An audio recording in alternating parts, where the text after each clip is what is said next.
The buzz of a direct deposit notification jolted me from the chaotic tangle of end-of-month figures and reports. I glanced at my phone screen.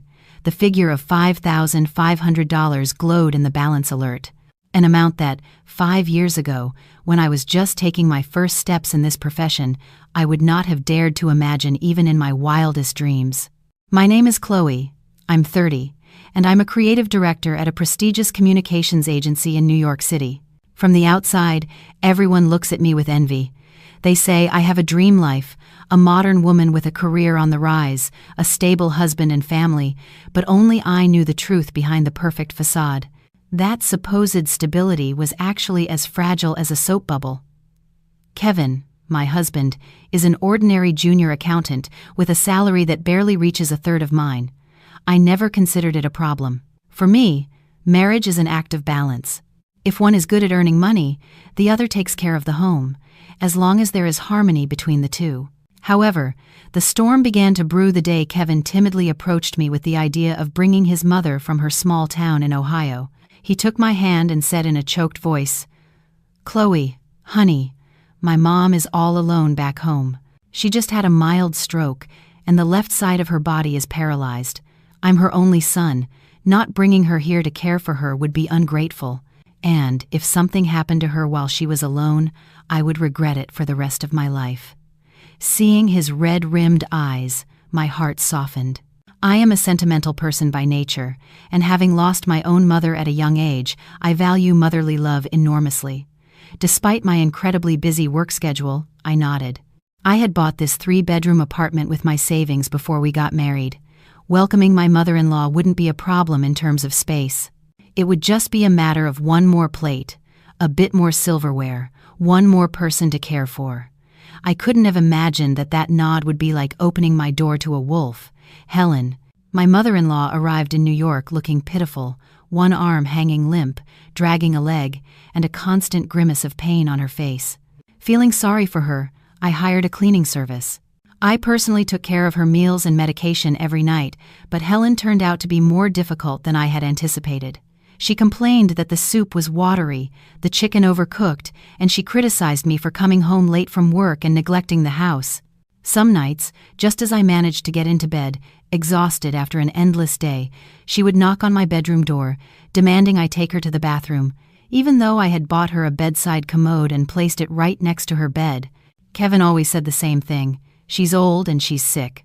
Chloe, just have a little patience with her." This morning was no different. After a sleepless night due to Helen's moans and groans about her aching bones, I hastily put on my makeup to get to an early morning meeting on time. My mind was a whirlwind with the new project. I left the apartment like a hurricane, and halfway to the office in a cab, I realized with horror that I had forgotten my ID card on my dresser. Without it, I couldn't get through security to the conference room. I sighed and asked the driver to turn around. Arriving at the building's entrance, I glanced at my watch. I could still make it if I hurried. I opened the door with my fingerprint, intending to sneak in, grab the card, and leave without waking my mother-in-law. But as I pushed open the heavy oak door, a scene froze me in place, the blood turning to ice in my veins. In the living room, the twangy sound of a Dolly Parton song was blasting from the large flat-screen TV. Helen, my mother-in-law with a half-paralyzed body, who the night before needed my help to take every step to the bathroom, was now standing in the middle of the room, moving her arms and feet to the rhythm of the music with astounding agility. She held a feather duster, dancing and twirling with a loud laugh, without the slightest trace of being someone who had suffered a stroke. Kevin was sitting on the sofa, recording his mother with his phone, laughing his head off. "Mom, you're an incredible actress. Yesterday, I saw the look of panic on Chloe's face when you complained about your stomach ache." Helen stopped, her hands on her hips. Her voice was strong and clear, completely different from her usual weak, whispering tone. "I told you, son. You just have to listen to me. Your wife is a fool. Just by faking a little illness, she serves me like I'm a queen. Hey, let's see what you're going to do. Amber is about to give birth. Hurry up and switch wives, please. This house needs an heir, not a woman who only knows how to bury herself in work like Chloe. 3 years, and she hasn't been able to give me a grandson. She's worthless." I stood motionless at the door, clutching my purse so tightly that my nails dug into my skin. Every word from my mother-in-law was like a sharp knife tearing at my heart. It turned out that all my compassion, my patience, and my generosity were nothing but a joke to them. And Kevin, the man with whom I shared my life, had conspired with his mother to deceive me in such a shameless way. Kevin replied to his mother with a chuckle. "Relax, Mom. I'm already planning it. I'm just waiting to get a little more money out of her. Her salary went up this month. The bank notification yesterday showed $5,500. Let her support us a little longer, and then I'll bring Amber and the baby here." Well, you know what to do. And remember to buy Amber a nice gift basket from that high-end deli so she eats well. My grandson is much more important than your useless wife. Helen grimaced, threw the feather duster on the sofa, and walked briskly to the kitchen to pour herself a glass of water with an agility that surpassed that of a young woman. I covered my mouth to keep from sobbing. My world was collapsing. The wooden door in front of me not only separated me from my home, but also from the false illusion of happiness I had painstakingly built over 3 years. Switch wives, Amber, a grandson. Those words danced in my head, forming a devastating tornado that wiped out any remaining marital affection. I took a step back. Hot tears streamed from my eyes, but my heart was as cold as ice. I wanted to storm in, to scream and vent my frustration, to overturn that hypocritical coffee table, to unmask that miserable pair. But the hand that was about to push the door stopped midair. The logic of a director, forged over years, abruptly brought me back to harsh reality. If I went in now, they would deny everything. They might even accuse me of being paranoid. Or Helen would throw herself on the floor, faking a seizure. I had no proof other than my own eyes and ears, and words are carried away by the wind.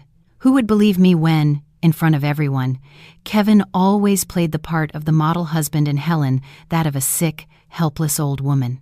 I closed the door stealthily, each movement as silent as a thief in her own home. I backed away toward the elevator, walking like a lost soul. I collapsed on the emergency stairs of the building. My whole body trembled uncontrollably. Anger and pain mixed, forming a heavy stone on my chest that made it hard to breathe.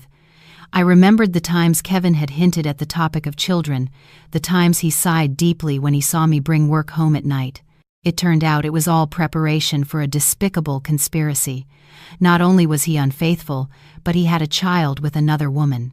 And now he and his mother were planning to replace me, to leave me on the street empty-handed after squeezing every last drop out of me. "All right, Kevin, you want to act? Then I'll act with you until the very end," I muttered, wiping away a tear rolling down my cheek. I took out my phone and sent a message to my boss, asking to be an hour late due to a family emergency. Then I took a cab straight to a tech store around the corner. I chose 3 tiny spy cameras of the most sophisticated kind that could be hidden in an artificial flower vase, a wall socket, and a portable charger. Holding those small devices in my hand, I felt a bitter irony. I never thought the day would come when I would have to use these things to spy on the people I called family. But the raw truth I had just discovered had taught me a very expensive lesson. The human heart is the most unpredictable thing there is, and blind trust is a poison you administer to yourself. I returned home after more than an hour. Before opening the door, I took a deep breath, adjusted my expression, and forced a tired but concerned smile. The door opened. Inside, the country music had been silenced. Helen was lying on the sofa, covered with a thin blanket, moaning weakly. Kevin was by her side, massaging her legs with an expression of deep concern. Seeing me, he looked up with a flash of surprise in his eyes that quickly turned into reproach. "Why are you back at this hour?" "I forgot my ID card. Mom's legs are hurting her a lot. I was waiting for you to make her some broth, and you didn't show up." Seeing this clumsy performance, I suppressed the nausea rising in my throat. I walked in, maintaining my usual apologetic tone. "I'm sorry. I forgot my ID and had to come back. On the way, I bought some vitamins for Mom. Does it hurt a lot? I'll go to the kitchen right now to make you that broth." Helen half opened one eye to look at me and then closed it again, whispering, "It hurts. It hurts a lot, dear. I think this leg is going to be completely useless. Hurry up, I'm starving." I nodded and went quickly to my room to drop off my purse. Taking advantage of Kevin being busy playing the role of a devoted son in the living room, I quickly installed one of the cameras in the wall socket facing our bed.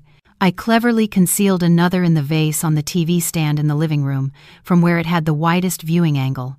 The last one, I would find an opportunity to install later in Helen's room. Dinner that night was suffocating. I watched Kevin tenderly serve his mother food. I watched Helen bring the spoon to her mouth with a trembling hand, and tears almost welled up in my eyes, not from emotion, but from disgust. I felt sick from the food I had prepared myself, sick of this fake atmosphere of family warmth. That night, lying next to Kevin, I listened to his regular snores. Before, that sound gave me a sense of security, but today it sounded like the hiss of a venomous snake, hibernating and waiting for the moment to strike its prey. I huddled at the edge of the bed, trying not to let my skin touch his. In the darkness, I opened my phone and connected to the cameras. The screen showed a dark and silent living room, but I knew that tomorrow, as soon as I walked out the door, that place would become the stage for the worst of farces. I remembered the sums of money Kevin had asked me for lately. $100 for a cousin's wedding gift, $300 to fix the car, $80 for some medicinal herbs for his mother.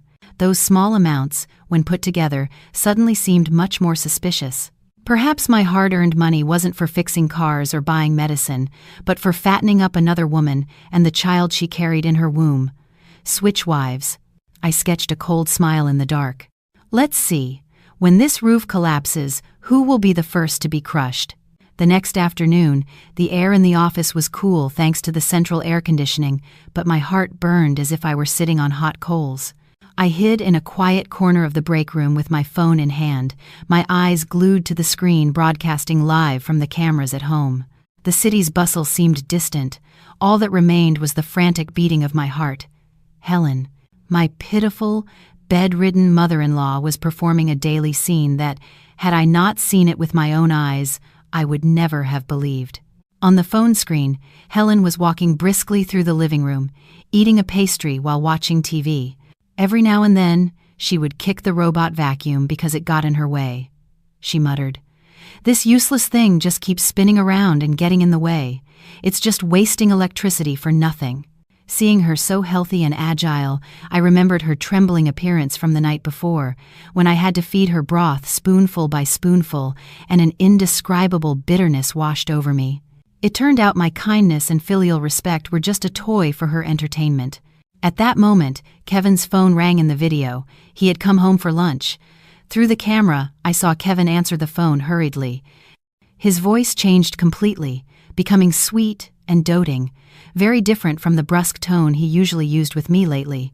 He said, "Yes, I know, my love. Eat well so our little one grows strong.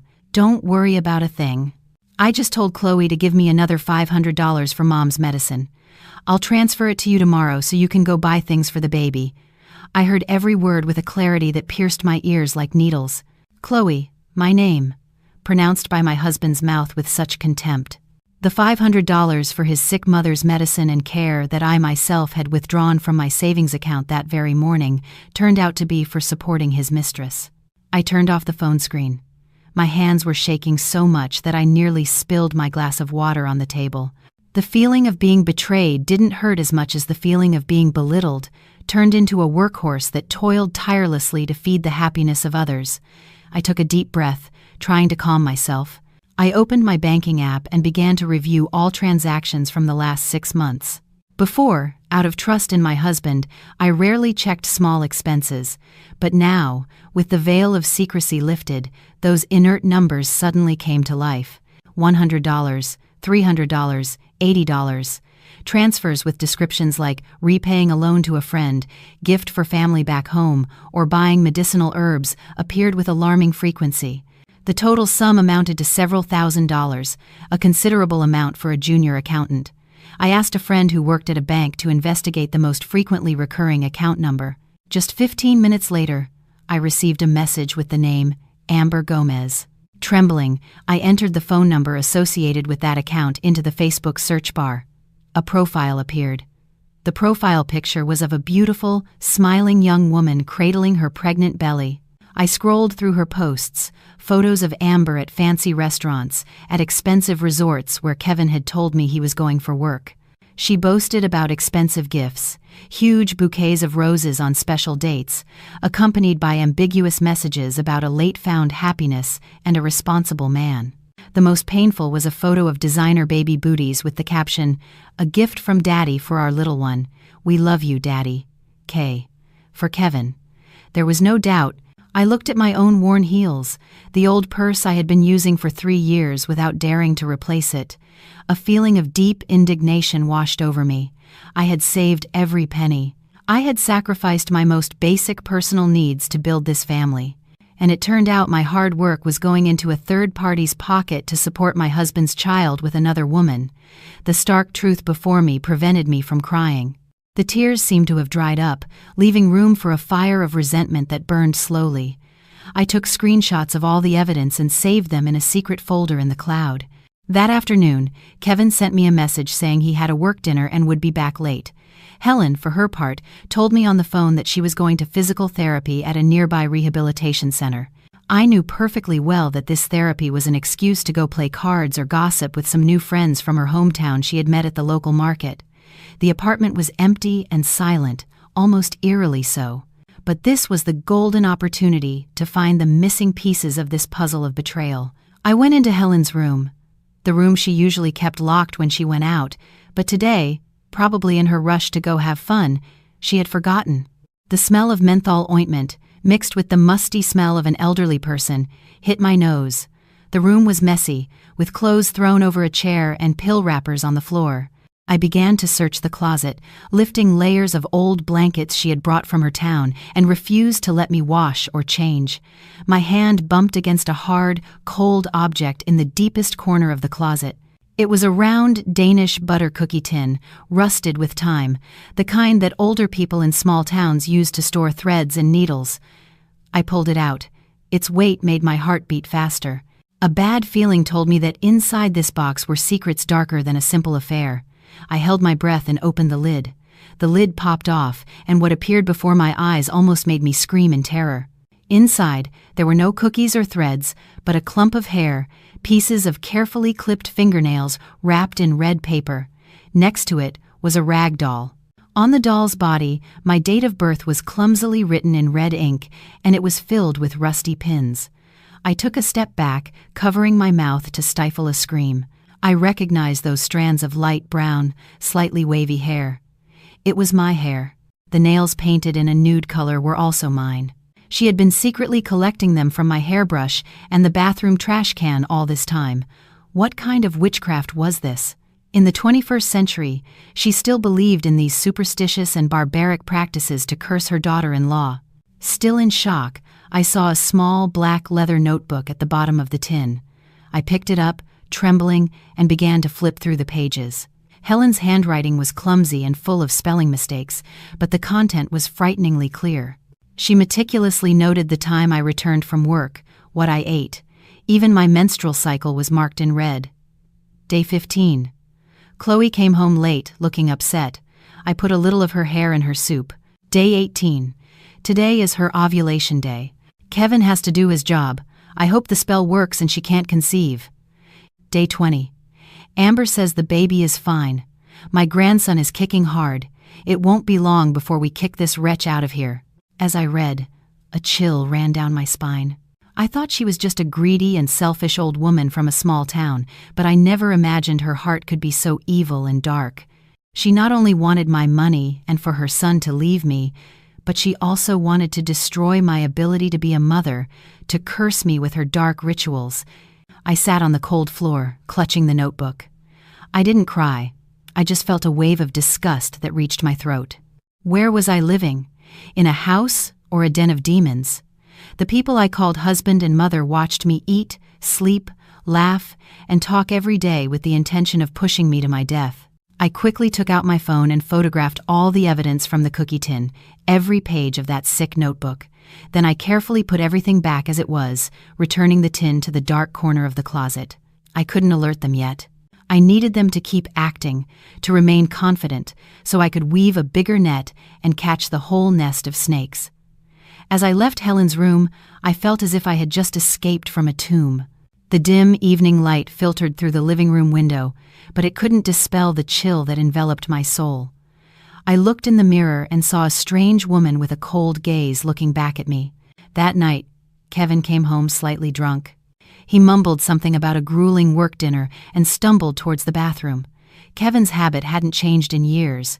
When he got home, he would leave his briefcase on the sofa and his laptop always in sleep mode. He rarely shut it down completely. Normally, I respected his privacy and had never felt the curiosity to open his computer, but today, that respect had become an unnecessary luxury. I waited to hear the sound of the shower and crept over to the laptop on the desk. I opened it. The screen lit up, asking for a password. I tried Kevin's date of birth, then our wedding anniversary. Both were incorrect. My heart raced. An idea crossed my mind. I remembered the information from Amber's Facebook profile I had found that afternoon. Her birthday was June 12th. Trembling, I entered the sequence 1206, followed by the last 2 digits of her birth year. Enter. The desktop appeared instantly. I felt a sharp pain, as if I had been slapped. The password to his computer, which contained his entire work world and secrets, was his mistress's birthday. The last fragile hope that Kevin was just going through a passing affair completely vanished. I had no time for self-pity. I quickly scanned the desktop folders, which looked normal with messy work files, but my intuition told me it wasn't that simple. I went into the D drive and looked for folders with generic names like Reference Documents or System 32. After a while, I discovered a hidden folder named New Project. I clicked on it, and a series of image files appeared. They were ultrasound scans of the fetus, from a tiny dot to a clear 4D image of a baby sucking its thumb. Under each image were careful notes of the date. Son, 12 weeks. Son, 20 weeks. And the most recent, son, 26 weeks. Looks just like Dad. Next to them were intimate and explicit photos of Kevin and Amber during his work trips. They were hugging, kissing, laughing happily. The look in Kevin's eyes towards her was filled with an affection he hadn't shown me in a long time. But what left me breathless were not those photos, but a PDF file named Loan Agreement. I opened it. It was a scan of a promissory note for $50,000. The borrower was me. The signature below was 90% identical to mine. The lender was a completely unknown name. The content clearly stated, "I have borrowed this money for a business investment that resulted in losses." I covered my mouth to keep from cursing. It turned out they had planned everything with this level of detail, a fake debt of $50,000.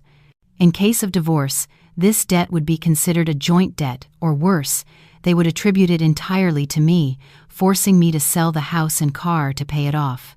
They wanted me to leave empty-handed or even burdened with debt while they enjoyed the assets I had built with so much effort. This was no longer a simple sentimental matter. It was a conspiracy of fraud and misappropriation of assets. Kevin had not only betrayed me physically, but also wanted to corner me, to steal my future. The water in the bathroom stopped running.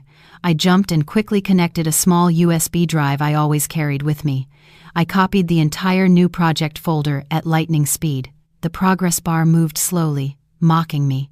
My heart felt like it was going to burst out of my chest. 90%. 95%. Kevin started to open the bathroom door. The sound of the latch echoed. Done. I pulled out the USB, closed the laptop, and quickly got into bed, covering myself with the blanket and pretending to be asleep. Seconds later, Kevin came out drying his hair, glanced at the bed, and muttered, "Sleeping so early. What a useless woman." He went to the desk, turned on the computer to check something quickly, and then turned it off. I lay under the blanket, my back drenched in sweat, clutching the cold USB drive in my hand. This was going to be a long night, but I knew I now held the weapon that would make them pay a heavy price.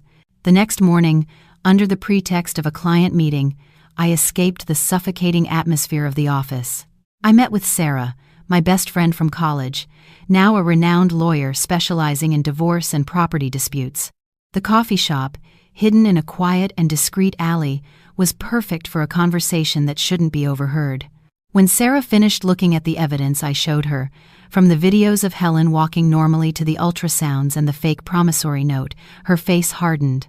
Her usual professionalism gave way to an expression of anger and concern. Sarah adjusted her glasses and looked me straight in the eye. Her voice was serious. "Chloe, you are in an extremely dangerous situation. This isn't just a simple affair. Your husband and his mother have meticulously planned how to throw you out on the street. That $50,000 promissory note, if you can't prove the signature is forged, you'll have to take on that debt. And proving a forged signature isn't something that happens overnight. In the meantime, they can get rid of joint assets at any moment." I clutched the hot coffee mug, feeling its warmth, but it couldn't warm my frozen heart. "I know, Sarah. It hurts a lot, but I'm not going to give up. I want a divorce now. I want them out of my life." Sarah shook her head and took my hand. "No, absolutely not. Right now you're at a disadvantage. If you file for divorce, they'll pull out that promissory note and demand a division of assets, deducting the debt from your share. Besides, this Amber person is about to give birth. If you get a divorce, Kevin will have a clear path to bring them into the house. You would lose on all fronts." Sarah paused and lowered her voice, but her words carried immense weight. "And most importantly, Chloe, under no circumstances can you get pregnant right now. If you were to get pregnant, or if you already are, everything would become even more complicated. They could use the child to tie you down, or worse, they might try to harm the child if it interferes with their plans to take everything. Do you understand what I'm saying?" A shiver ran down my spine as I remembered the notebook with the notes on my ovulation and the voodoo doll in the cookie tin. Sarah's warning fit frighteningly well with what I had discovered. They wanted me to be unable to have children, or if I did, my child's fate and mine would be in their hands. So what do? Just sit and wait for them to destroy me? I asked in a trembling voice. Sarah smiled. A sly smile from someone accustomed to legal battles. "Who said you should just sit still? We're going to use their own strategy against them. You have to pretend you know nothing, continue playing the role of the good wife and devoted daughter-in-law. But inside, you need to start moving your assets. I'll guide you on how to legally transfer your assets, putting them in your parents' names or someone you trust. At the same time, you need to gather more evidence of Kevin's money transfers to Amber to prove he's diverting joint assets for illicit purposes." Sarah took out a piece of paper and scribbled some notes. Then she passed it to me. "And above all, try to find their weak spot, their Achilles heel. Everyone has greed, and Kevin and his mother's is insatiable. Use that very greed to set a trap for them." I looked at Sarah's notes, and my determination grew stronger. From being a helpless victim, I felt like I was regaining control. She was right. I couldn't let my emotions get the best of me. I had to be cold, calculating, and more ruthless than them. "Thank you, Sarah," I said in a firm voice. "I understand. I won't let them get away with this. The game has just begun." Leaving the coffee shop, the midday sun beat down on the pavement. I put on my sunglasses to hide my swollen eyes, which now reflected a steely determination. I would go home, continue to cook, wash the dishes, and be a good wife. The next morning, as the first rays of sun filtered through the blinds, I was already awake. Kevin was still sleeping beside me, his steady snores a stark contrast to my internal storm. I got up quietly, went to the bathroom, and locked the door. In my hand, I held a fake pregnancy test with 2 lines that I had bought online the day before. I looked at myself in the mirror, at my haggard face, and took a deep breath to prepare for the performance I was about to give. I knew that from this moment on, I was no longer just Chloe, a submissive wife and daughter-in-law. I had to become the best actress in my own life. I turned on the faucet to let the water run and began to make retching sounds as if I had morning sickness. The sound echoed in the morning silence, loud enough to wake those sleeping in the other rooms. Less than a minute later, I heard hurried footsteps towards the bathroom door. Kevin was knocking insistently, his voice sleepy but full of concern. "Chloe, what's wrong? Open the door." I splashed water on my face to simulate sweat and slowly opened the door. I leaned against the frame with one hand on my chest and the other holding out the pregnancy test with 2 red lines. I looked at Kevin with teary eyes and a trembling voice. "Honey, I'm pregnant." Kevin froze, his eyes fixed on the test. For a moment, I saw confusion and panic in his face, but the instinct of a greedy, deceitful man quickly took over. He grabbed the test, looked at it again and again under the light, and shouted with joy, "Really? 2 lines. Oh my God, Mom, my wife is pregnant!" Kevin's shout was like a trigger. The door to Helen's room flew open. My mother-in-law, the one who was supposedly half paralyzed and had complained yesterday about not being able to move, shot out of her room at such a speed that she forgot her cane. She rushed towards us, her eyes shining like headlights. "Where? Is it true?" "Let me see." Helen snatched the test from Kevin, held it close to her eyes, and let out a cackle, the same laugh I had heard through the camera. "The ancestors have blessed us. Finally, there's luck in this house. 2 red lines like that can't lie." She turned to me, her attitude changing 180 degrees. Her usual piercing and critical gaze transformed into that of someone looking at a treasure, a pure gold baby-making machine. She took my arm, her rough hand squeezing mine with a tenderness that gave me chills. "Dear daughter-in-law, walk slowly. Go to bed and rest. You poor thing, with this morning sickness, you must be exhausted. Let Mom make you some chicken broth to nourish you, so my grandson grows up healthy and strong." I let them lead me to bed, feeling a true wave of disgust. Seeing Helen walk with a firm step, her back straight, without a trace of her usual stooped and suffering posture, made me wonder how they could act so well and how I could have been so blind. It turned out her illness was just an excuse to torment me, and now this fake pregnancy was the excuse for her to reveal her true greedy nature. Kevin sat on the edge of the bed, stroking my hand. "How are you feeling? Do you want anything?" "I'll go buy it. From now on, you don't have to do anything. Leave it to Mom and me. You just need to take care of your pregnancy." I looked into his eyes, searching for a glimmer of sincerity, but I only found cold calculation behind his fake smile. He wasn't happy about being a father again, but because his plan was going accordingly. Or maybe he was already thinking of a new conspiracy. "I'm a little tired," I replied in a whisper, forcing a weak smile. "But I'm worried. I have so much work, and Mom is so frail." "Worried about what?"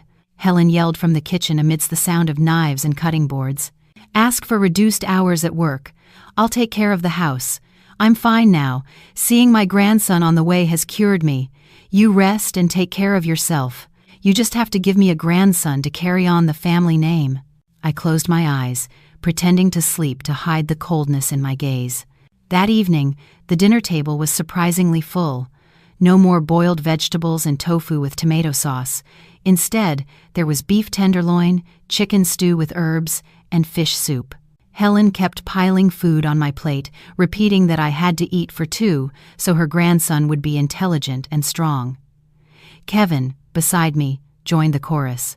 He peeled fruit for me, poured me orange juice. If this had happened a week ago, I probably would have cried with emotion, thinking that finally my dedication was being rewarded. But now, looking at all that food, I felt like I was at a hypocrite's banquet.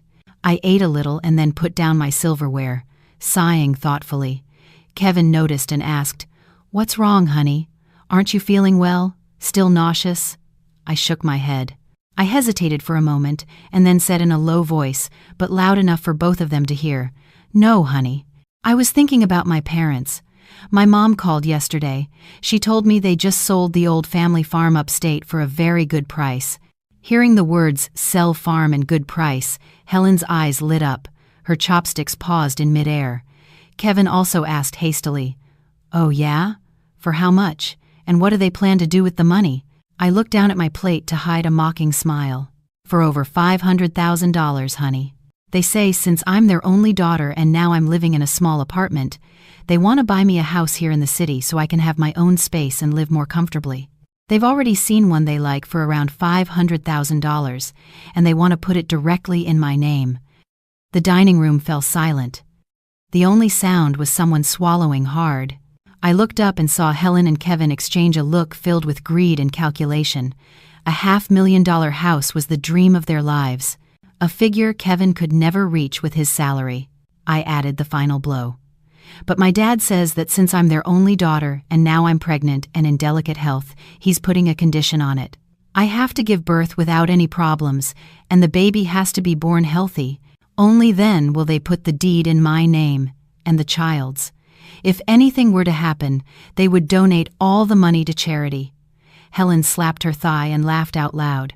My goodness, your parents are so thoughtful. With me here taking care of you, don't you worry. I'm sure everything will be perfect. $500,000. No, that house is a blessing for you and my grandson. We can't let it slip away. Kevin squeezed my hand, his voice trembling with excitement. That's right, honey. Your parents love us very much. We have to make an effort. You just rest and take care of yourself. If you need anything, just tell me. Our life is about to change. I nodded with a faint smile, thinking ironically to myself. The trap of greed was set, and the prey had taken the bait. With the prospect of a $500,000 house, I was sure they wouldn't dare do anything to this pregnancy, at least until I gave birth. This would be my temporary safe conduct, giving me more time to gather evidence and transfer my assets. That night, around 9 p.m., Helen brought a steaming bowl of herbal chicken broth to my room. The intense aroma filled the space. She said kindly, "Chloe, dear, drink this." I simmered it for hours. These are all good herbs I had sent over from a special shop in the Catskills. It's very good for the fetus. Drink it while it's hot so it works. I looked at the dark broth with chunks of chicken and goji berries floating in it. My intuition told me something was wrong. Why so much enthusiasm? Herbs from the Catskills? Where did she get the money and contacts to get them so quickly? She had only been in the city for a few weeks. I remembered the pieces of fingernails and the voodoo doll.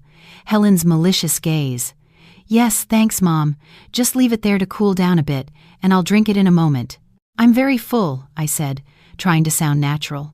Helen hesitated for a moment, looking me up and down, then reluctantly nodded. "Well, but drink it all. Don't throw it away. It's a waste."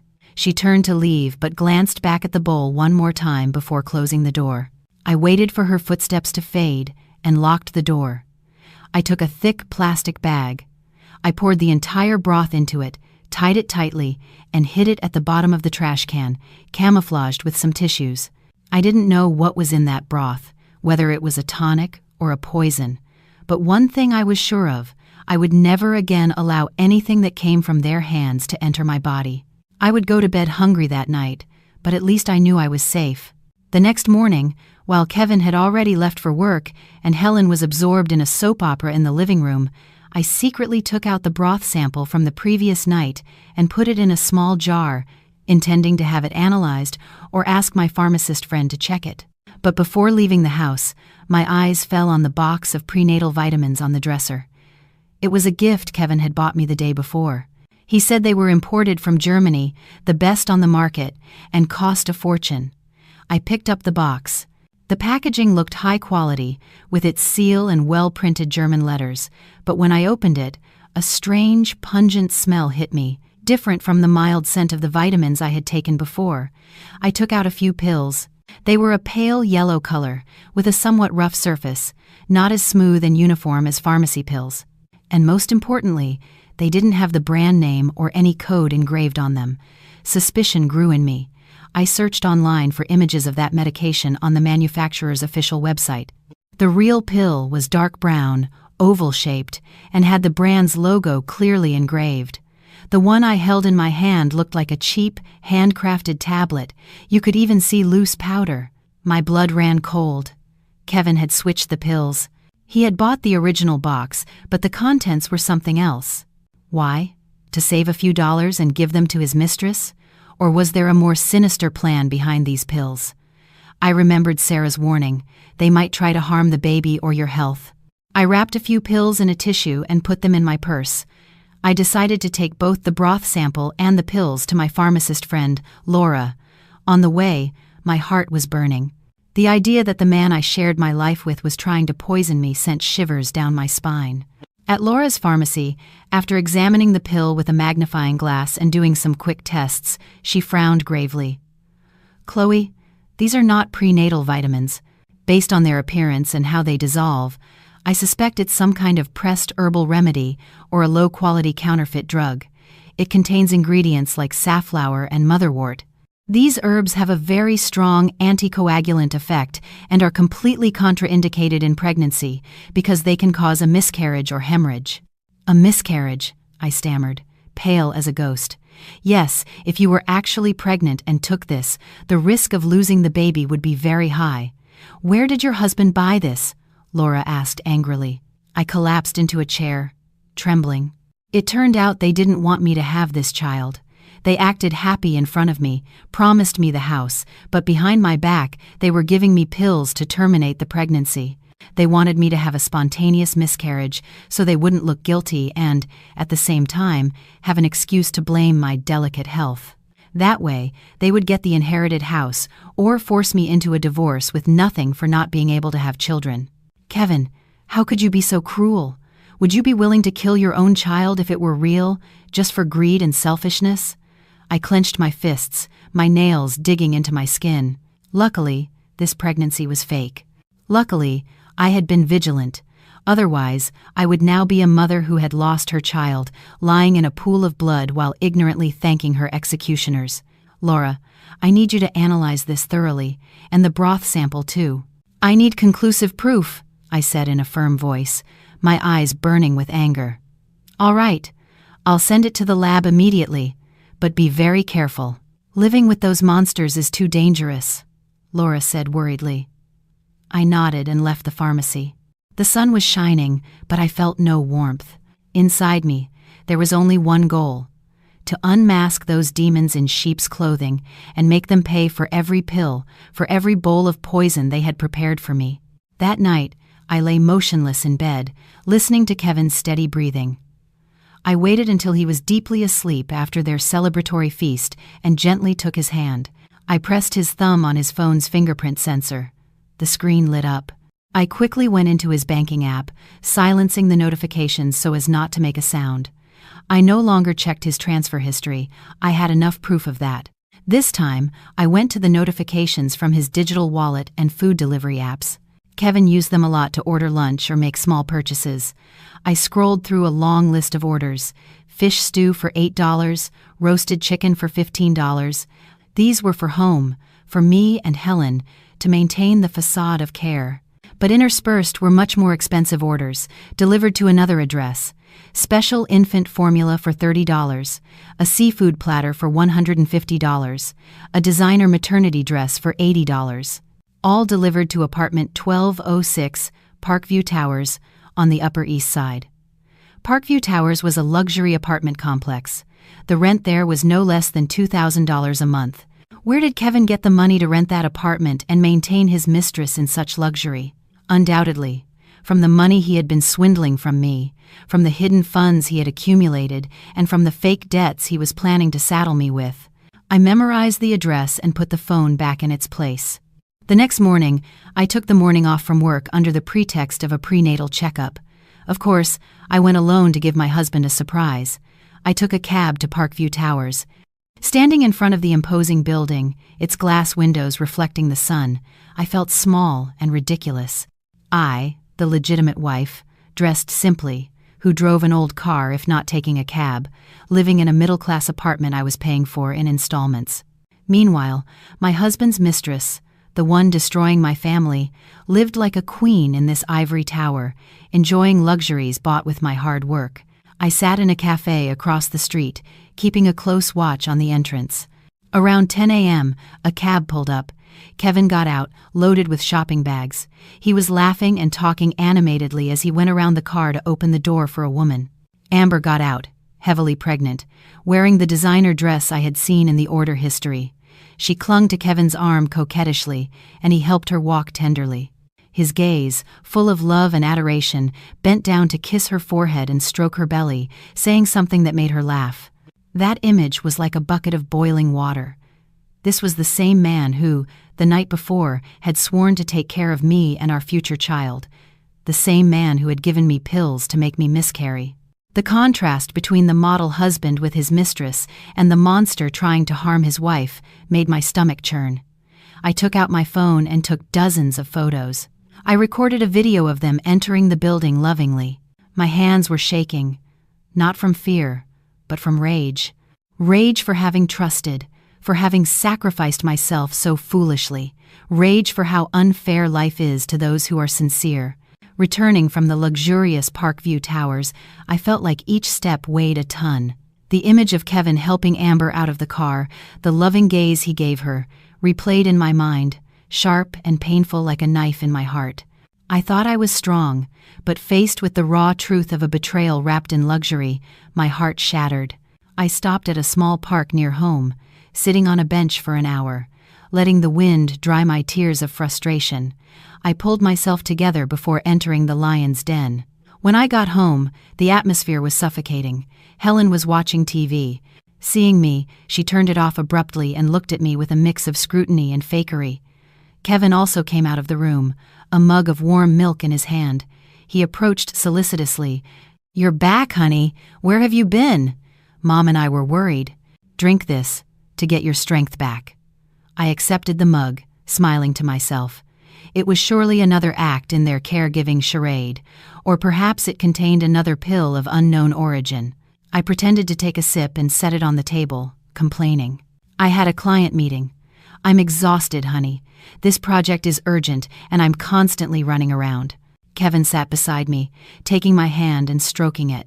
His voice was deep and concerned. "You see? I told you. If you keep obsessing over work, how is the baby going to be okay? Mom and I have talked about it. Why don't you quit your job? Stay home and take care of the pregnancy. It's safer. Going back and forth like this makes me uneasy." Helen, from the other side of the room, added in a preachy tone. "That's right, dear. For a woman, the most important thing is her husband, her children, her home. Earning money is a man's job. Why are you killing yourself competing out there? Kevin's salary is decent now, enough to support the whole family.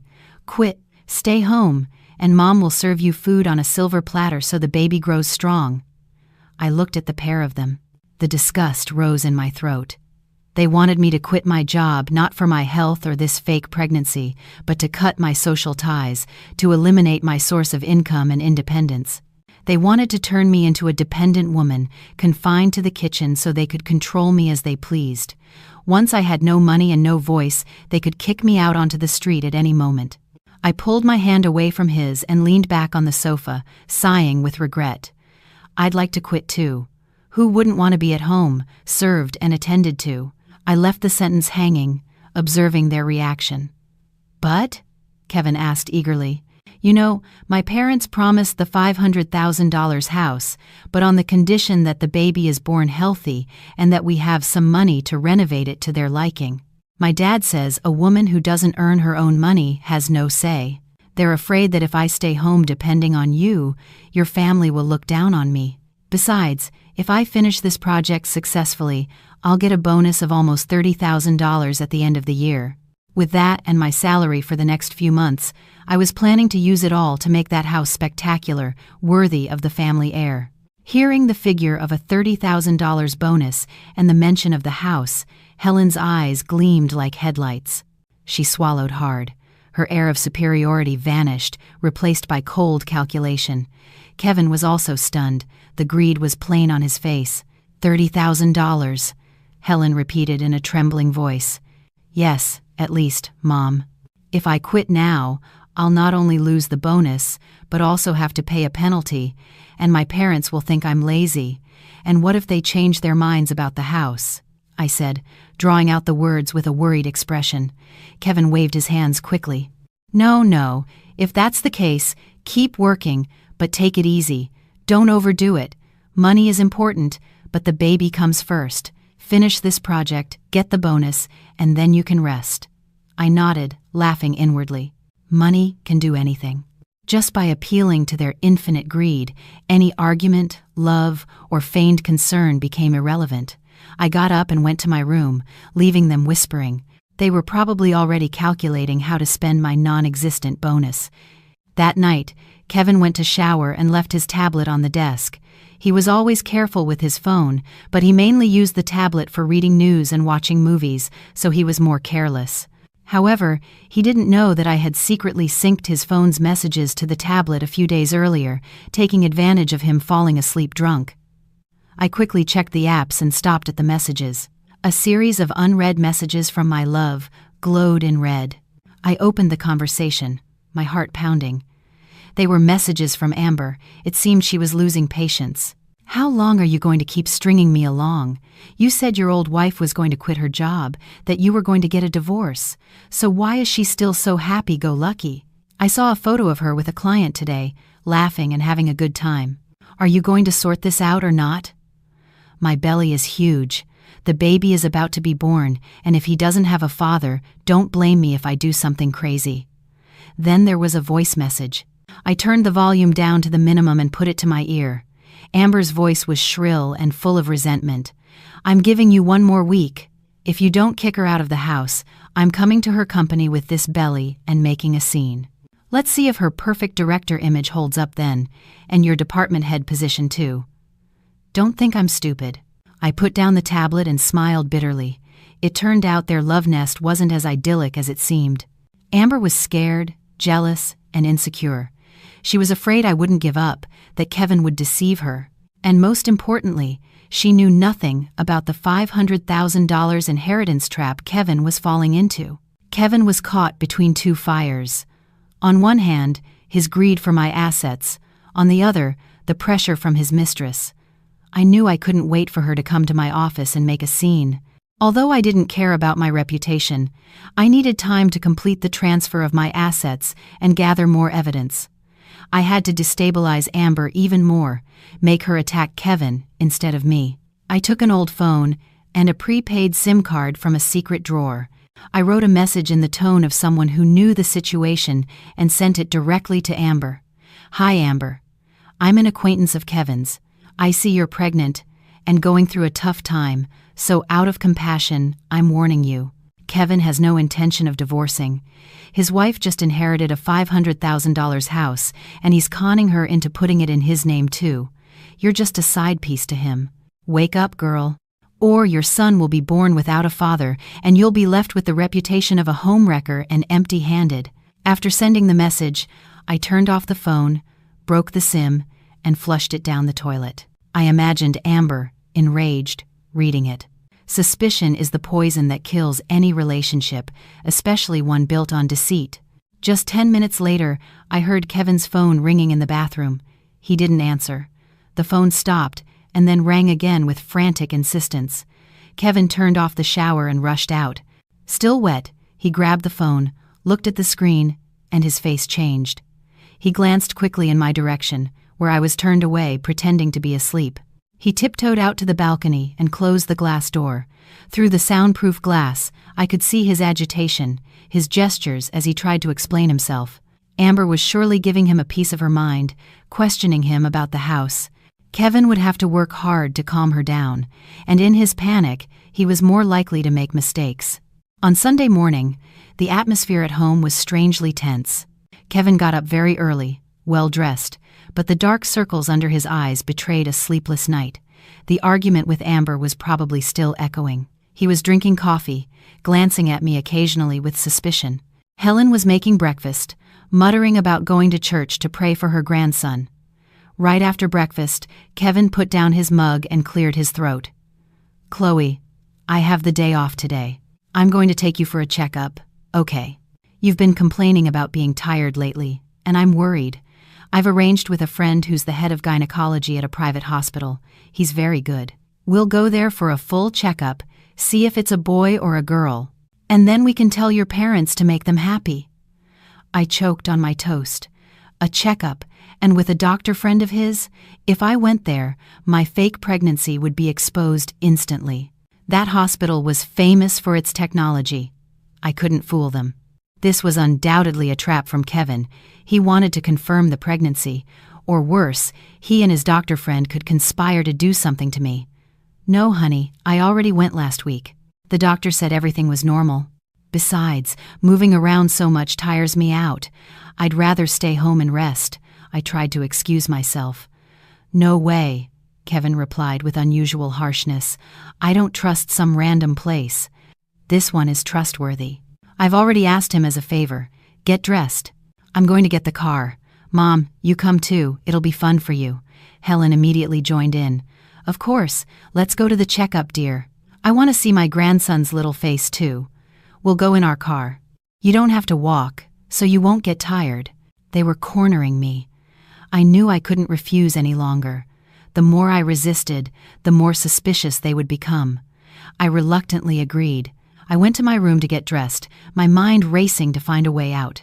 I secretly slipped a small vial of dark red liquid into my purse.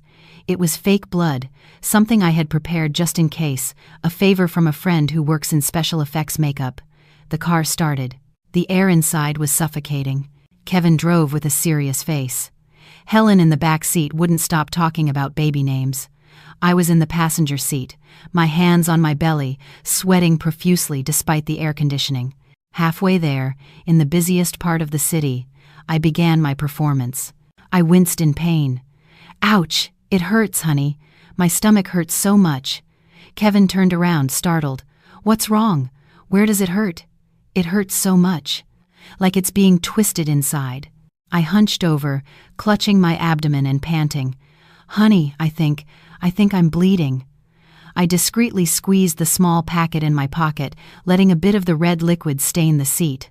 Helen leaned forward from the back, and seeing the stain on my light-colored dress, she screamed, "Oh my God, blood! Oh dear! My grandson!" Kevin's face drained of color. He almost hit the median. "Chloe, calm down. I'm taking you to my friend right now. No, we won't make it. It's too far." I screamed, tears streaming down my cheeks. "I'm dying of pain. Let's go to the nearest hospital. Save our son, please. Save our son." At that moment, the fear of losing his treasure and the $500,000 house overcame his plan. Helen also screamed, "Kevin, pull into that international hospital right there, quickly. If anything happens to my grandson, I'll die." Kevin had no choice but to swerve and pull into the international hospital just a few yards away. His plan to take me to his doctor friend had failed. I slumped back in the seat, breathing a sigh of relief, thankful for my acting talent. But the next hurdle was the most important one. How would I fool the doctors at this hospital? The car stopped at the emergency entrance. Kevin picked me up in his arms and ran inside. Helen followed, screaming as if the house were on fire. Nurses brought a gurney and took me to the emergency room. Kevin tried to follow, but a guard stopped him. Family must wait outside.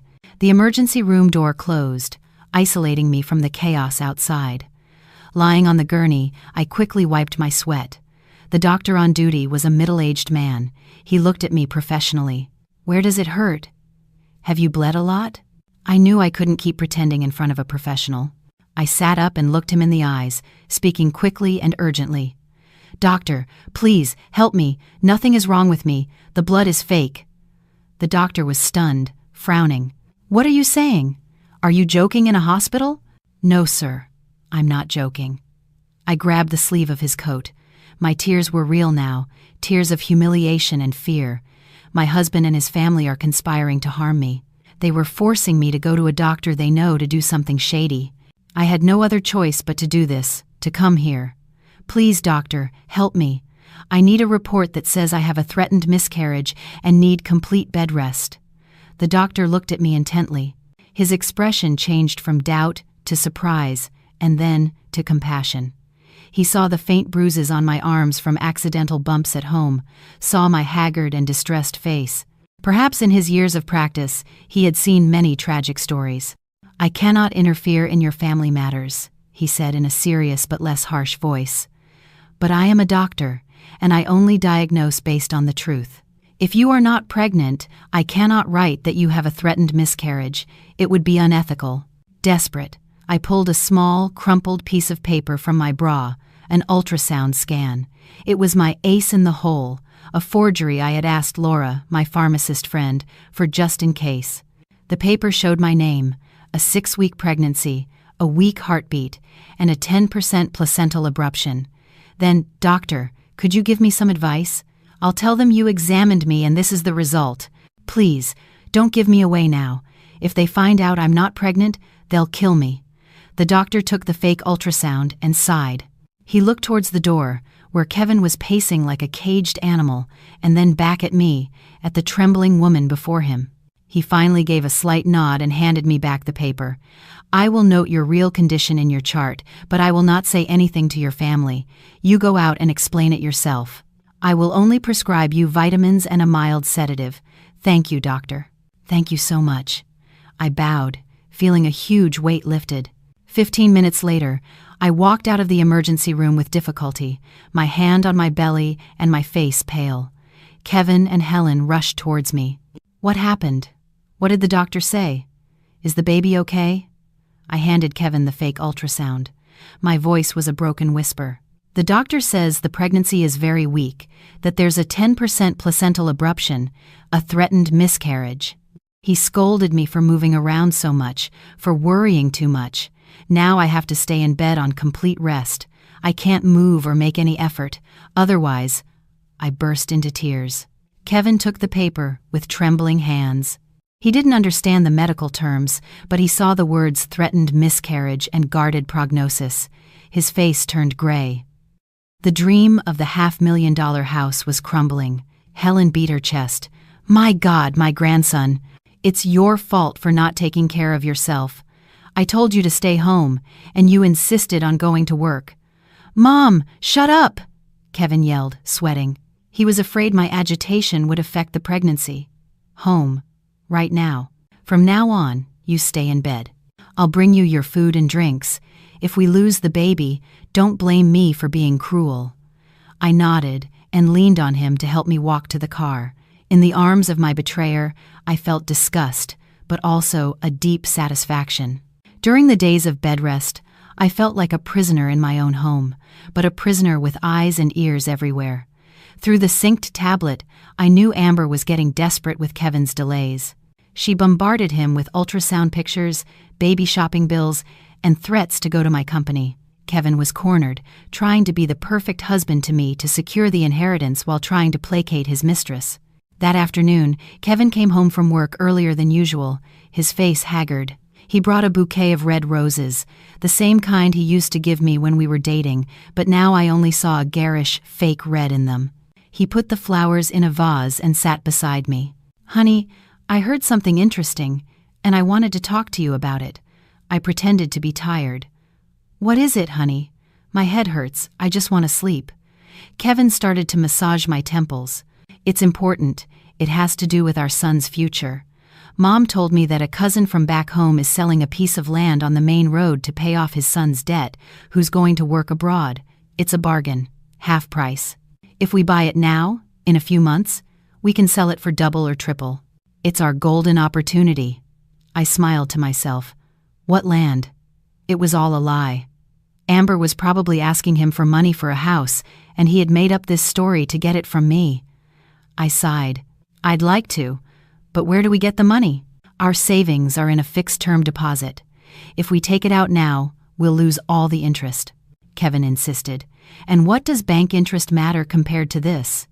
Why don't you ask your parents for an advance? Tell them it's for a business. I'm sure they'll do it for their grandson." I looked into his eyes and saw the greed in them. He not only wanted my money, but also my parents'. I shook my head, crying, "No, honey, my parents hate loans.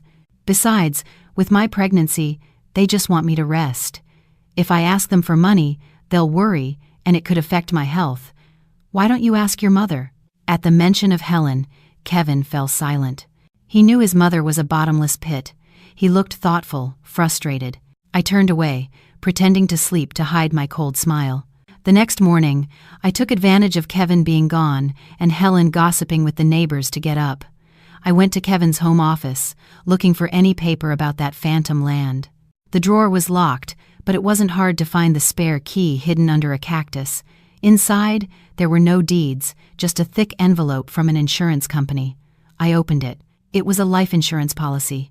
Insured, Chloe Garcia. Beneficiary, Kevin Ruiz. Sum insured, $500,000. My hands were shaking. I read the clauses. One was underlined in red. In case of accidental death, 200% of the sum would be paid. That is, if I died in an accident, Kevin would receive $1 million.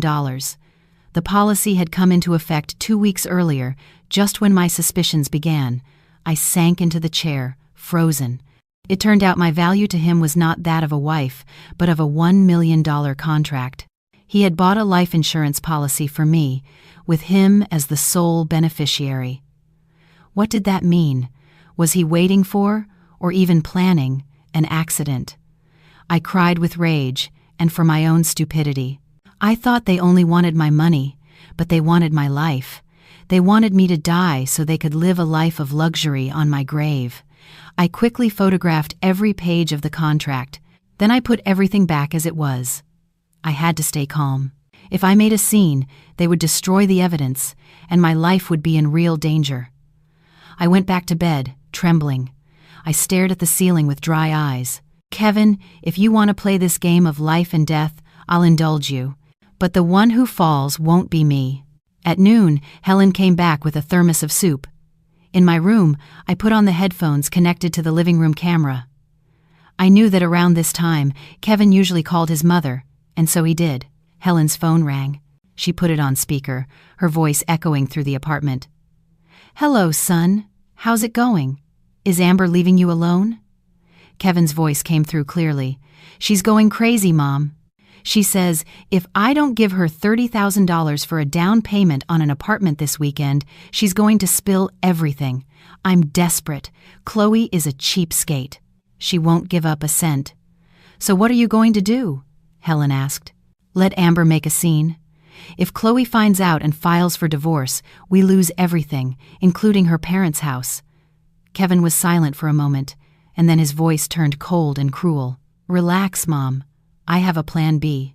Remember that life insurance policy I took out on her? In 2 weeks, the waiting period for accidents is over. This weekend, I'll take her on a trip, pretending it's to relax before the baby is born. I've found a resort in the Catskills, an isolated place with lots of cliffs and fog." "You mean—" Helen hesitated, but there was no fear in her voice, only a sick excitement. "An accident." "Mom," Kevin replied with a dry laugh. "A pregnant woman, a moment of carelessness, a slip, and she falls off a cliff. It's something that happens. That way, we'll have the insurance money, $1 million, and we can bring Amber and the baby here.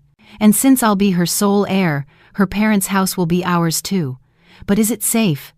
What if the police investigate?" Helen worried. "Don't worry, Mom. I'll do it without a trace, no witnesses. Besides, we have her medical history, her dizzy spells, her low blood pressure. No one will suspect a thing. You just take good care of her, make sure she trusts me. That way, when we go on the trip, she won't be on her guard." I took off the headphones, shaking with rage. Plan B, accident, cliff, those words repeated in my head. They didn't see me as a person, but as a sacrifice for their greed. I looked out the window. The sky was gray, threatening a storm. I knew there was no turning back. If I didn't act first, I would die, and my death would be the springboard for their wealth. I clenched my fists, my nails digging into my skin until it bled. "All right, a trip. I'll go. But it will be a one-way trip, just for you, Kevin." After hearing Kevin's ruthless Plan B, I knew I needed irrefutable proof, something that would demonstrate his murderous intent before it happened. The recording of his conversation with Helen was valuable, but he could argue it was a joke or an exaggeration. I needed something more direct, from his own mouth, directed at a third party. That night, Kevin came home in better spirits. He probably thought his perfect plan was about to be executed. He started cooking, whistling cheerfully. In my room, I took out the prepaid phone and a voice modification software I had installed on an old smartphone. I adjusted my voice to sound like a professional, polite, but slightly robotic telemarketer. I waited until Kevin was on the balcony, relaxing with a cigarette after dinner, and I called him. Through the crack in the window, I saw him pick up the phone, hesitate at the unknown number, and finally answer. "Yes? Who is this?" he asked abruptly. I took a deep breath and began my performance. "Good evening, Mr. Ruiz. I'm calling from the Customer Service Department of X Insurance. I'd like to confirm some details regarding the policy you purchased for Mrs. Chloe Garcia." Hearing the word insurance, his attitude changed.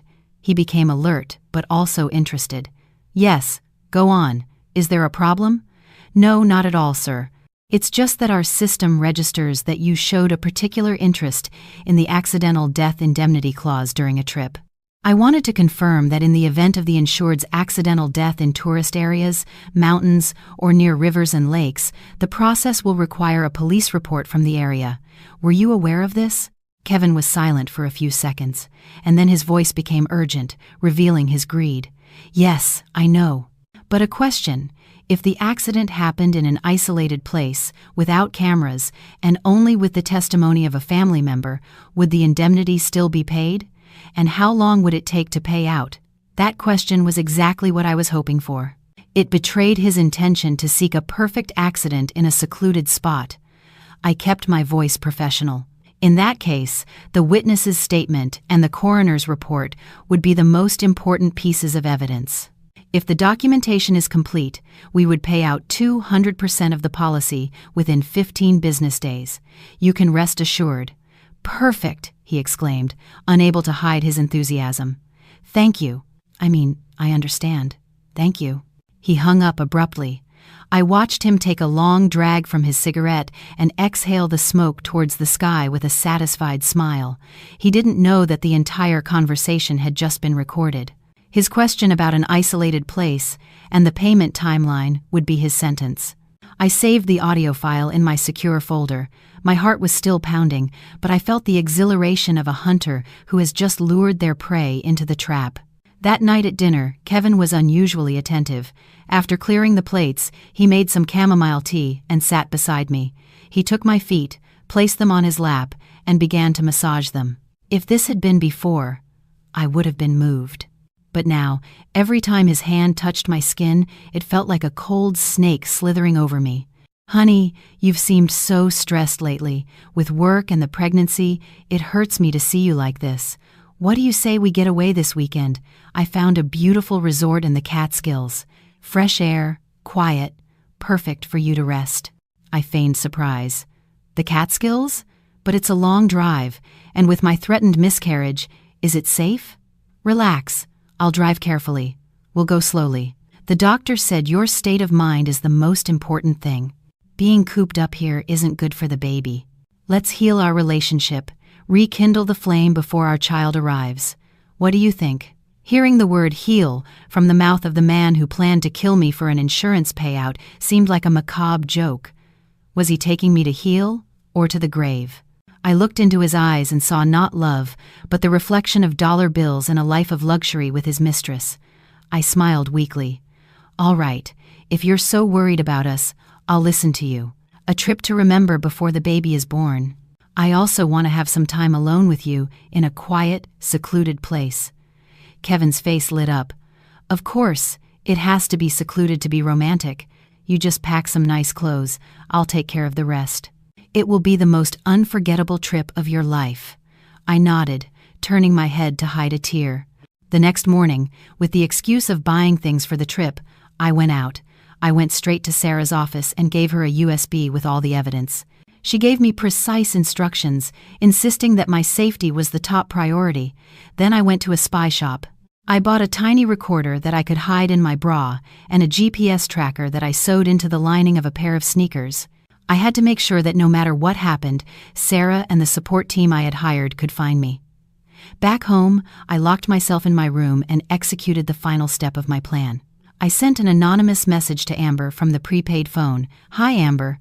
It's the Good Samaritan from the other day. Just a heads up. This weekend, Kevin is taking his wife on a romantic getaway to the Lookout Mountain Resort in the Catskills. He's told his friends he's going to rekindle the flame, that he's going to break up with you to focus on his wife and the $500,000 inheritance. If you don't hurry, you'll be left without a husband and your son without a father. I sent the message and broke the SIM. I imagined Amber, furious in her luxury apartment. Suspicion would push her to act. I was sure she would go there to make a scene. Her appearance would be the variable Kevin wasn't expecting, the one that would turn his murder plot into a tragicomedy. I started packing my suitcase, stroking the maternity clothes. This play needed the entire cast to be entertaining. You wanted to play big? Well, I'll give you the greatest show of your lives. On Saturday morning, the sky was clear, but the atmosphere in the car was somber. Kevin had woken up early, whistling as he packed, acting like the happiest man in the world.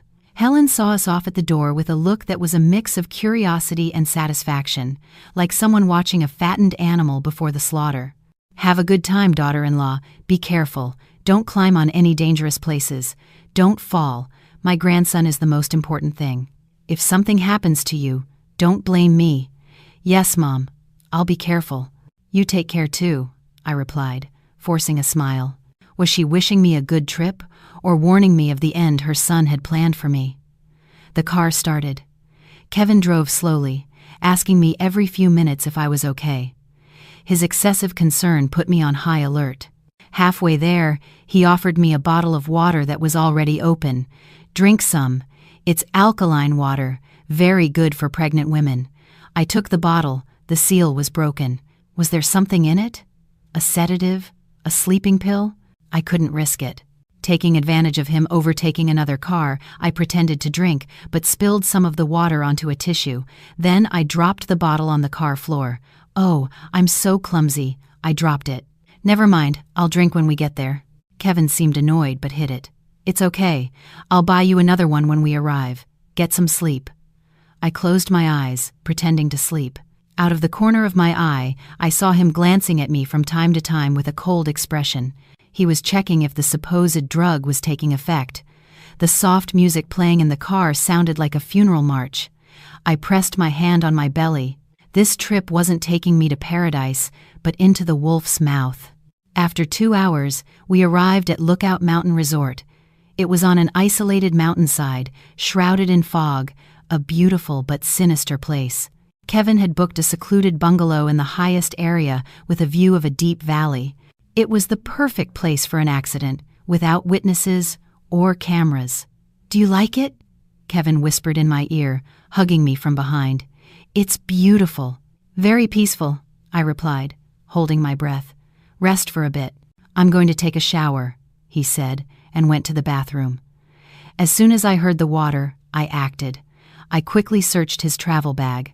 In a secret compartment at the bottom, I found a small, unlabeled glass vial with a clear liquid, a pair of latex gloves, and some plastic shoe covers. Gloves for a romantic trip? The answer was obvious. He planned to drug me or make me slip with the liquid and push me into the void without leaving a trace. I trembled. I quickly photographed the evidence and put everything back in its place. Just then, the water in the bathroom stopped. I picked up a magazine and pretended to read. Kevin came out wrapped in a towel. "What are you reading, honey?" "We'll have dinner later. I've reserved a very romantic table." "Yes, I was just looking at what to see around here," I replied, smiling and meeting his gaze. In his eyes, I saw a murderer disguised as a perfect husband. This would probably be the last dinner of our marriage. Sitting across from Kevin, in the candlelight, I wondered how a person could change so much. The man who was tenderly cutting my steak was the same one who hid poison in his suitcase, waiting for the moment to push me into the abyss. He poured wine for himself and juice for me. Before giving it to me, he held my glass for a moment. "Let's toast, honey, to our trip, to our son's future, and to our eternal happiness." I looked at the juice. Did it contain something? I couldn't risk it. I smiled, raised my glass, and toasted with him. "Thank you, honey, for everything. I thought after so many problems we would never be the same again, but seeing you like this makes me so happy." Taking advantage of him drinking his wine, I pretended to drink my juice but spilled some on my dress. Oh, how clumsy. I've stained myself. While I dabbed it with a napkin, I poured most of the juice into it and put it in my purse. When Kevin put down his glass, mine was half empty. "Did you drink it?" "Was it good?" he asked, watching me. "Delicious. Very sweet," I replied, trying to calm my heart. He started reminiscing about our old times, painting a bright future with the house and the child. He sounded so sincere that if I didn't know the truth, I would have believed him. But then his phone rang. He looked at the screen and silenced it. His face tensed. "Why don't you answer?" "It could be important," I asked innocently. "It's an unknown number. Probably spam. Forget it." "Tonight is just for us," he smiled forcedly. The phone rang again.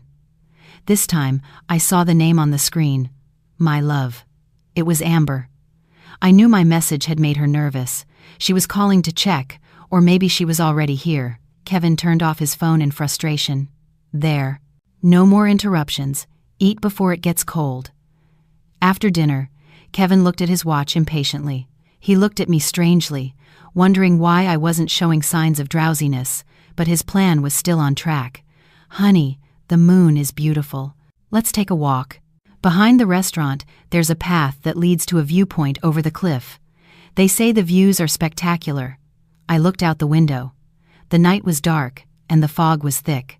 That path, I had checked on a map. It was the most isolated area of the resort. No lights, no cameras, on the edge of a precipice. It was the place he had chosen to kill me. All right, let's go for a walk, I said. I put on a shawl. I touched the hidden recorder in my bra and the tracker in my sneaker. Everything was ready. We went out onto the path. The mountain wind was icy. Kevin squeezed my hand, which was cold and sweaty. He walked fast, dragging me towards the chosen spot. Honey, slower. I'm pregnant. I'm getting tired. We're almost there. You're going to love it. He didn't slow down. As we went deeper, the fog thickened. We reached a bend with a rock wall on one side and the abyss on the other. Kevin stopped, let go of my hand, and turned to look at me.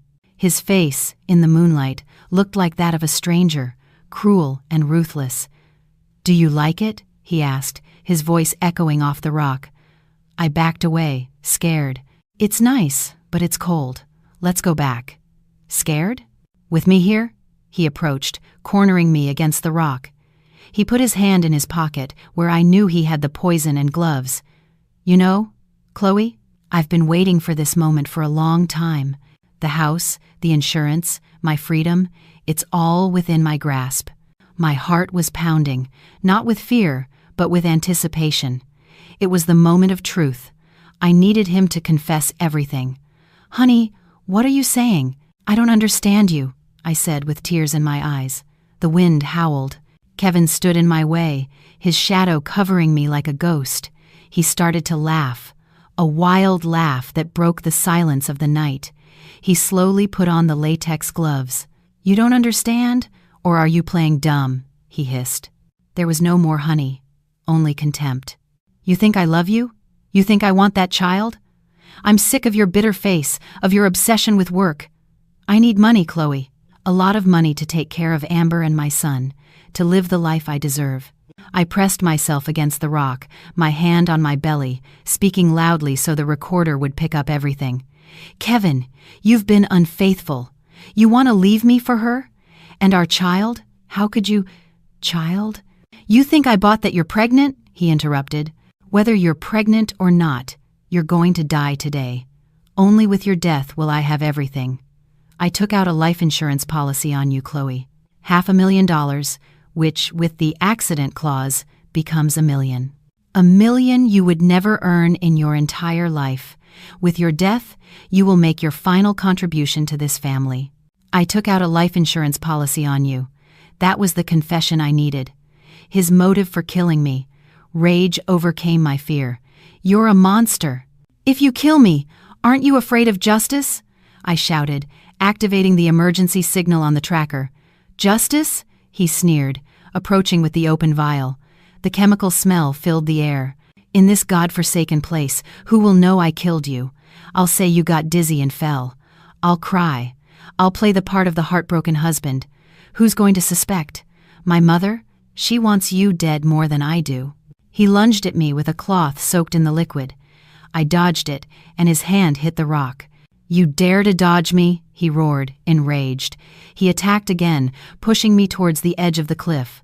My feet slipped on the wet grass. The abyss was at my back. I knew I couldn't compete in strength. I needed help.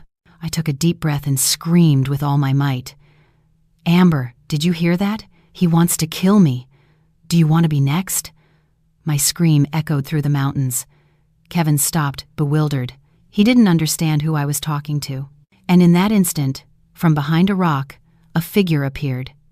It was Amber, heavily pregnant, panting from the effort of climbing the hill.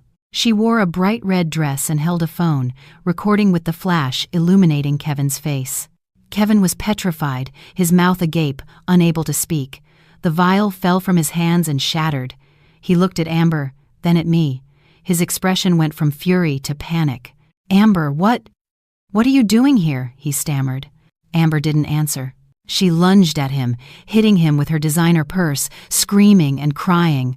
"Monster, murderer, you were going to kill your wife. You lied to me. You said you were just getting a divorce." It turned out that Amber, though greedy, had never considered murder. She wanted money, status, not to be an accomplice to a crime. My message and what she had just seen had awakened her deepest fear. If Kevin could kill the woman he had shared 3 years with, what would stop him from killing her and her child one day? "Calm down. Let me explain."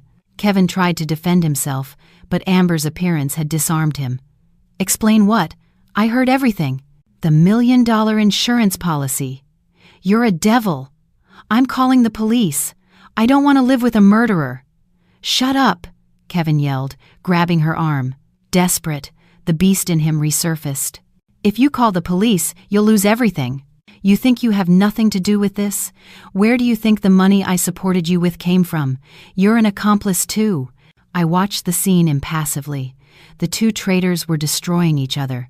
The show was about to end. I adjusted my clothes, took a step forward, and my firm voice cut through their shouts. "That's enough.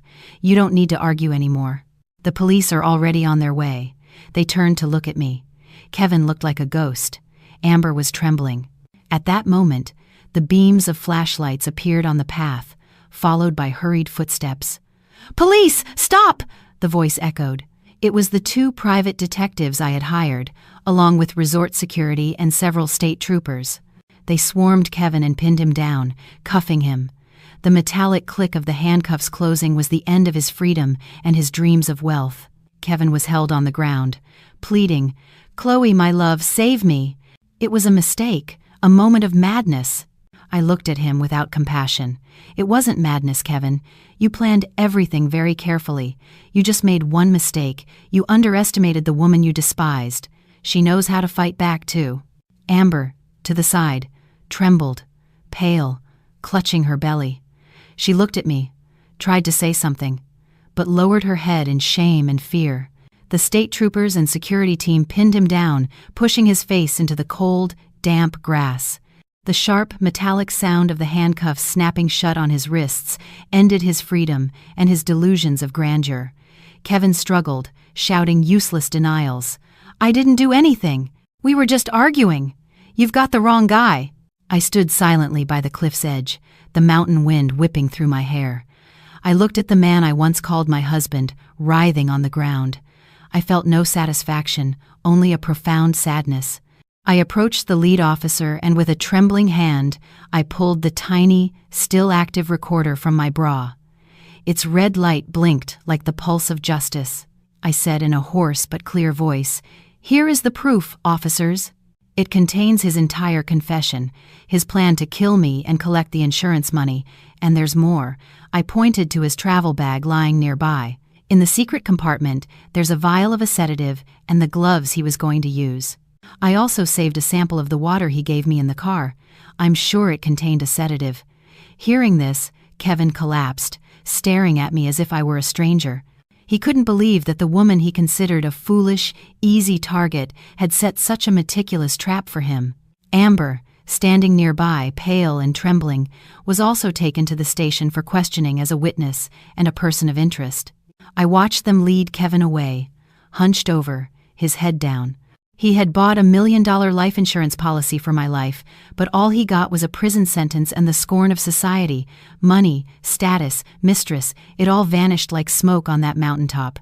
That night at the police station, I wrote my statement. Every detail, every pain, every word was like opening a wound, but also like removing a tumor. When I finished, I knew I had closed that chapter of my life forever. I left the station at dawn. The cold air was pure and clean. News of Kevin's arrest for attempted murder and insurance fraud spread like wildfire. The next day at the office, I witnessed a tragicomedy. Helen, my paralytic mother-in-law, upon hearing the news, stormed into my workplace to cause a scene. She appeared disheveled, but without a cane and without a limp. She burst in screaming, "You bitch, give me back my son! You framed him, you snake!" Security guards tried to stop her, but she had surprising strength. She thrashed around, shouting, "Help! My daughter-in-law killed my son. She put him in jail." I watched her calmly. My colleagues and clients gathered around, some recording with their phones. I approached her and said loudly, "Mom, you look so well today. Weren't you paralyzed? Didn't you need help even to go to the bathroom? And now you're fighting like a champion with the guards." My words froze her. She looked down at her firm legs, then at the crowd. She blushed and then turned pale. In her rage, she had forgotten her role as an invalid. She tried to fake a faint, but it was too late. The videos had already captured her miraculous recovery. I told the crowd, "Look closely. This is the paralyzed mother-in-law I served for months. She and her son planned to kill me for a $1 million insurance policy. Now that he's been caught, she comes here to put on a show." Laughter and looks of contempt were directed at her. What an actress, strong as an ox, and she played sick. Like father, like son. What evil. Overwhelmed by shame, Helen let out a shriek and ran off, even forgetting to fake her limp. The video went viral. The divorce proceedings were swift. I walked into the courtroom with my head held high. Kevin, in the defendant's box wearing a prison uniform, looked like he had aged 10 years. He didn't dare look at me. With the evidence against him, he confessed. He was sentenced to 15 years in prison for attempted murder and fraud. As for the divorce, the judge awarded me all my premarital assets, including the apartment. The money from our joint account was mostly allocated to me as compensation. Kevin left not only empty-handed but with a huge debt and a long sentence. The $500,000 house, of course, never existed. When he found out, he screamed with rage in his cell, hating himself for falling for his own greed. Amber also had a bitter end. She gave birth to a boy, but a DNA test for paternity revealed he was not Kevin's son. It turned out that while she was with him, she was also in a relationship with another man. Upon learning this, Helen had an anxiety attack. Her dream of an heir and a life of wealth went up in smoke. Now, homeless, with her son in prison, she lived on the charity of distant relatives, enduring the scorn of her town. Leaving the courthouse, I took a deep breath. The sky was an intense blue. I didn't look back. The past was buried. I didn't hate them. They were already paying their price. The greatest punishment is not prison, but remorse and loneliness. I took a cab. To the airport, please. I was about to start a new journey. Not to run away, but to find myself. 3 months later, I am sitting on the balcony of a small apartment overlooking the ocean in San Diego. The wind sways my dress. I accepted a transfer to the company's West Coast headquarters, an opportunity I had turned down many times for my family. At 30, I am starting over in a new city, but with a peace I had never felt before. A message from my mother. "Honey, they say in town that Helen is now selling lottery tickets at the flea market. The other day she ran into an acquaintance and started crying, saying that if she had treated you well, she wouldn't be in this situation. I feel sorry for her. But that's karma." I smiled. I felt no resentment. Life is fair. Her late repentance doesn't erase the damage, but it closes our tragic story. I put down my phone and looked at the horizon, where the sun was sinking into the sea. The end of one day is the prelude to a brighter dawn. I remember the Chloe from 3 months ago, a woman full of fear, trapped in a farce. The Chloe of today is different. I am free, independent, and I love myself more than anyone. I have learned that happiness does not depend on a husband or empty promises. Happiness is in our own hands. When you are strong enough to let go of what you don't deserve, you discover how big and beautiful the world is. I raised my glass of wine and toasted the air. To Chloe. To this rebirth. I finished the glass, feeling the initial bitter taste transform into a deep sweetness. Tomorrow I have an important presentation, and I know I will shine. The scars of the past will always be there, but now they are medals that remind me of my strength. I smile at the wind, ready to fly towards new horizons, where only joy and peace await me.